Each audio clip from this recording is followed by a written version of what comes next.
नमस्कार, मैं हूं मदन सिंह और आप देख रहे हैं न्यूज बाय स्कोप। जेपीएससी के 7वीं से लेकर 10वीं के पीटी परिणाम को रद्द करने को लेकर छात्र लगातार आंदोलन कर रहे हैं। जेपीएससी के द्वारा पहले छात्रों से सबूत मांगा गया था। जब छात्र सबूत लेकर पहुंचे हैं तो फिर उनका रवैया ठीक नहीं दिख रहा। ऐसे में अब जेपीएससी के अध्यक्ष ने 23 तारीख को इनको वक्त दिया है अपनी बात रखने के लिए, लेकिन सभी चिंतित हैं कि जिस तरह से अभी तक जेपीएससी के द्वारा इस पर कोई एक्शन नहीं लिया गया, 23 के बाद भी वही हालात होंगे। अब इसको लेकर के तमाम जो अभ्यर्थी हैं वो अपनी ताकत को, अपनी आवाज को मजबूत करने के लिए अब कई राजनीतिक संगठन के साथ साथ कई अन्य संगठनों की भी मदद के लिए निकले हुए हैं। ऐसे में बीजेपी के कई विधायक और प्रदेश अध्यक्ष से भी उन्होंने मुलाकात की है। क्या कुछ बातें इनको मिला है समर्थन का, अब इनसे ही जानेंगे। अभी दीपक प्रकाश जी से मुलाकात हुई है, क्या कुछ बातें हुई? जी, हम लोग ने पूरा गड़बड़ी का उससे हम लोग रूबरू करा दिए हैं और उनका हम लोग प्रूफ भी दे दिए हैं।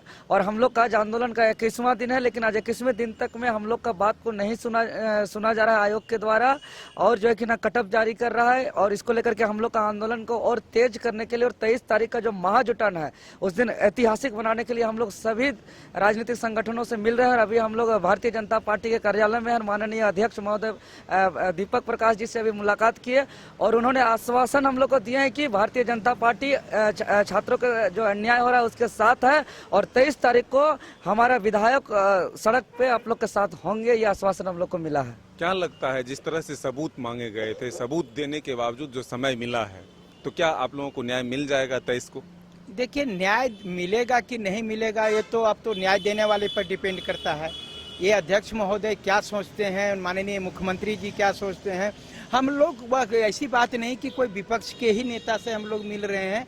आज हम लोग भारतीय जनता पार्टी के माननीय सांसद दीपक प्रकाश जी से और ये अध्यक्ष भारतीय जनता पार्टी के प्रदेश अध्यक्ष से मिले। उन्होंने कहा कि हम वह जेपीएससी के रवैये से मैं भी वह नाखुश हूँ। जो भी इनसे जो आप लोग छात्र इतने 21 दिनों से आखिर में ये रिजल्ट जारी किए तो कटअप क्यों नहीं जारी किए, किस आधार पर किसी को पास कर दिए, कोई तो आधार होगा।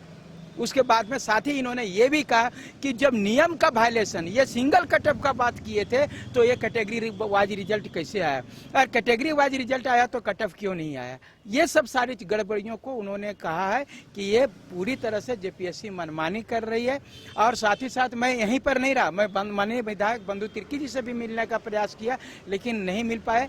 और आरजेडी के जो हमारे मंत्री हैं सत्यानंद भोक्ता, उनसे भी हम लोग मिले। हम ये जेपीएससी में गड़बड़ी को लेकर के किसी हम लोग राजनीतिकरण नहीं कर रहे हैं, बल्कि हम अन्याय के खिलाफ जो है सो सारे चीजों को हम लोग रख रहे हैं। और माननीय सांसद दीपक प्रकाश जी ने आश्वासन दिया है कि जेपीएससी को क्लीन करने के लिए आप लोगों के साथ, पूरे छात्रों के साथ में हमारी पार्टी खड़ी रहेगी और हमारे विधायक सांसद आपके साथ खड़े रहेंगे। इससे पहले भी आप लोग जेपीएससी का घेराव करने का जो कार्यक्रम रखा था उसमें आपकी आवाज उतनी मजबूत नहीं हो पाई थी, तो क्या लगता है कि 23 को जब आप लोग सड़क पर उतरेंगे तो जेपीएससी पर कोई दबाव बनेगा?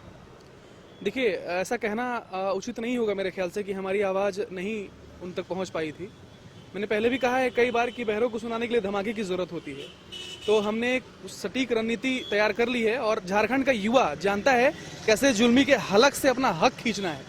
वो झारखंड का युवा समझ चुका है और जितनी भी कोशिशें हैं, जितनी भी रणनीतियां हैं, जो भी लग रहा है हम लोगों को कि करना चाहिए, वो सारे प्रयास हम लोग कर रहे हैं। इसी प्रयास के कवायद में चूंकि भारतीय जनता पार्टी विपक्षी पार्टी रही है और स्टूडेंट के हित में, जैसा कि अभी हम लोगों ने मिला, हम लोगों की मुलाकात हुई माननीय दीपक प्रकाश जी से, उन्होंने आश्वासन दिया कि भारतीय जनता पार्टी विद्यार्थियों के साथ खड़ी है।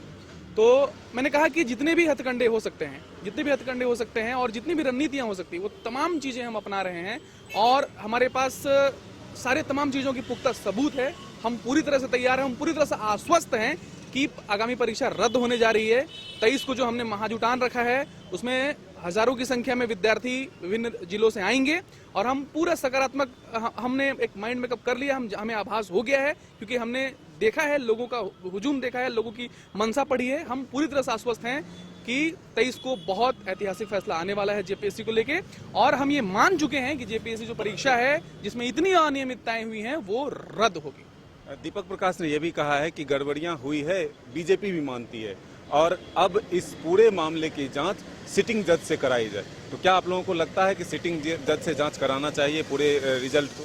देखिए, वो जो है वो हम अंतिम मान के चल रहे हैं, वो हमारा अंतिम विकल्प है हमारे पास। उससे पहले भी चूंकि हम लोगों ने आंदोलन का रास्ता इख्तियार किया है, तो हम मानते हैं कि जब विद्यार्थी की आवाज मुखरित होती है, जब छात्र बोला है, राज सिंहासन डोला है, हमें पता है, हम मानते हैं, हम इस विश्वास को, इस सिद्धांत को मानते हैं। और न्यायिक प्रक्रिया तो अंतिम अस्त्र है ही, वहां जाने के बाद ये पस्त होंगे ही, हम ये भी आश्वस्त हैं।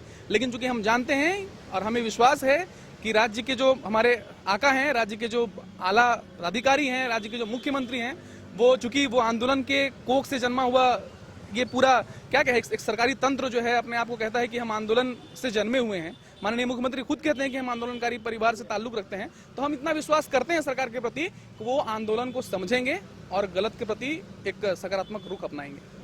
और भी कई अभ्यर्थी हैं, उनसे भी जानते हैं। क्या लगता है कि भरोसा है कि जिस तरह से बीजेपी ने कहा है कि न्यायिक जांच होनी चाहिए, परीक्षा परिणाम रद्द हो, तो आप लोगों की आवाज से जो है ये परीक्षा परिणाम रद्द हो पाएगा? जैसा कि देखा है हमने, विपक्ष की पार्टियां जो भी होती हैं वो जेपीएससी मामले में काफ़ी मुखर होती है।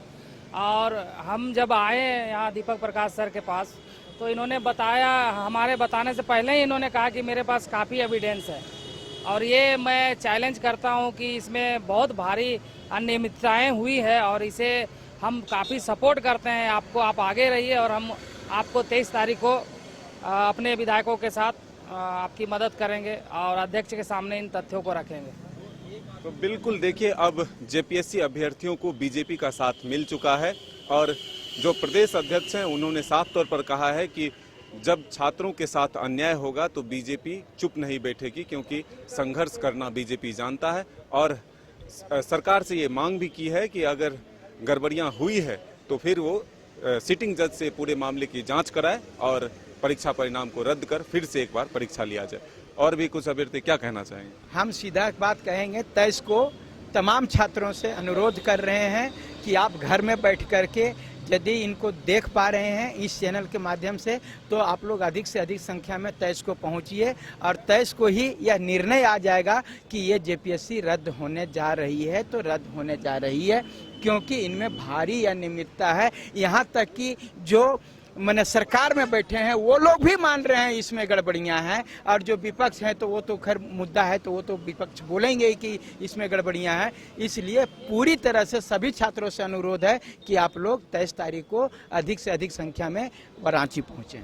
तो बिल्कुल अब देखना होगा कि छात्र जिस तरह से आवाज बुलंद कर रहे हैं, अब 23 को कितनी संख्या में ये लोग जुटते हैं और जेपीएससी तक अपनी आवाज को पहुंचाते हैं। और देखना होगा कि 7वीं से लेकर 10वीं तक के पीटी रिजल्ट के परिणाम को रद्द किया जाता है या फिर आगे परीक्षा की प्रक्रिया को पूरा कर लिया जाता है। अपने सहयोगी हृदय के साथ Madan Singh, news bye scope, Ranchi.